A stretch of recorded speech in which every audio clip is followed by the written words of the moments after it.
नमस्कार.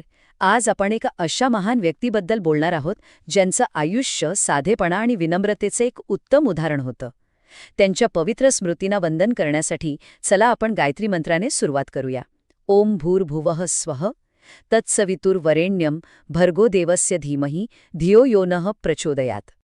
आज आपण भारताचे पहिले राष्ट्रपती डॉक्टर राजेंद्र प्रसाद यांच्या आयुष्यातला एक खूप सुंदर किस्सा ऐकणार आहोत. त्यांना संपूर्ण भारत देशरत्न म्हणून ओळखायचा.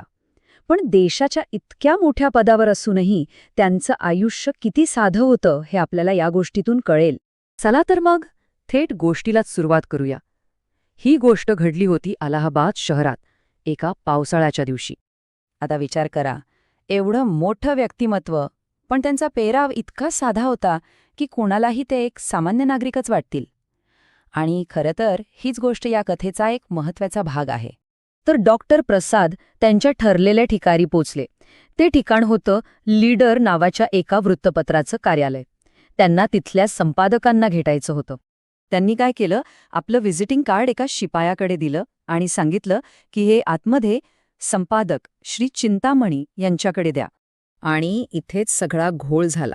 त्या शिपायाने त्यांच्या साध्या भिजलेल्या कपड्यांकडे पाहिलं आणि त्याला वाटलंच नाही की ही व्यक्ती एवढी मोठी असू शकते. त्यांना ओळखताच आलं नाही. तो शिपाई त्यांना म्हणाला, इथे बसा, साहेब कामात आहेत, थोड्या वेळाने बोलावतील. आता हे शब्द तसे साधेच होते, त्यात वाईट हेतू काहीच नव्हता. पण एका गैरसमजातून बोललेले हे शब्द एका मोठ्या शिकवणीची सुरुवात ठरणार होते. आता यातली सगळ्यात इंटरेस्टिंग गोष्ट म्हणजे डॉक्टर प्रसाद यांची प्रतिक्रिया. त्यांना थांबायला सांगितलं तेव्हा त्यांनी काय केलं असेल? त्यांना अजिबात राग आला नाही किंवा अपमान वगैरे वाटला नाही. ते अगदी शांतपणे उठले आणि जिथे बाकीचे शिपाई बसले होते त्या शेकोटीजवळ जाऊन बसले. आणि तिथे बसून ते आपले ओले कपडे वाळू लागले. त्याच वेळेला आत ऑफिसमध्ये संपादक श्री चिंतामणी यांनी ते कार्ड पाहिलं आणि त्यावर नाव वाचलं, डॉक्टर राजेंद्र प्रसाद. नाव वाचताच त्यांना धक्काच बसला. अरे देवा, आपली केवढी मोठी चूक झालीये हे त्यांच्या लक्षात आलं आणि ते अक्षरशः घाबरून बाहेर धावत आले. त्यांनी बाहेर वेटिंग एरियामध्ये सगळीकडे पाहिलं, पण त्यांना डॉक्टर प्रसाद कुठेच दिसेनात. मग ते गेले कुठे असतील? तेव्हा तो शिपाई, जो आता खूपच घाबरला होता, त्याने शेकोटीकडे बोट दाखवलं. तिथे एक व्यक्ती अगदी नम्रपणे आपले कपडे वाळवत बसली होती. आपल्या देशाचे देशरत्न अशा साध्या अवस्थेत बसलेले पाहून संपादकांना काय वाटलं असेल याची आपण कल्पनाच करू शकतो.